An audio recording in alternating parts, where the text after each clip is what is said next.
நீங்க எங்க இருந்து வந்திருக்கீங்க? நாங்க பச்சைமலையில இருந்து வரோம். ஓ, green mountain. What is the gentleman? அப்பா. Father, that's great. தங்கச்சி. Sister. Yeah. Totally your family 3 members. Yeah. Gentleman work where? ஹூனால தெரியாதா? தெரியாது ராஜா. No, you are talking in English. That's why I am also talking in English. ஐயோ, சரமாரியா அடிக்கிறிய. இந்த பாரு, இதெல்லாம் நமக்கு ஒத்து வராது. இங்கிலீஷ்னா 4 லைன். Yes or no. இத வச்சிட்டா இந்தியாவுல ரொம்ப பேர் வாழ்ந்துட்டு இருக்காங்க. நீ ஜாஸ்தி பேசுற. இந்த பாரு, நம்ம தூய தமிழுக்கே வந்துருவோம். அப்பா பெரியவருக்கு என்ன வேலை? அவரு காட்டிலாக்கால யானை துரத்துறவரா? இல்லைங்க. யானை இவரு துரத்துதா? இல்லைங்க. நான் வந்து இந்த இது டீ அடிக்கிறாளா?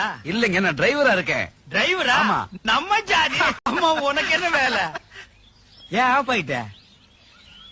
வேலை இல்லையா? வெட்டி ஆபீசரா? நீ நிறைய இங்கிலீஷ் பேசும்போதே தெரியும் வேலை இல்லாத ஆளா தான் இருப்பேன். Hello, look here. You know his qualification? இது குவாலிபிகேஷனா? அது பெரிய வேலையாச்சே. நம்ம பொன்னுசாமி கூட அதுல தானே இருக்கா.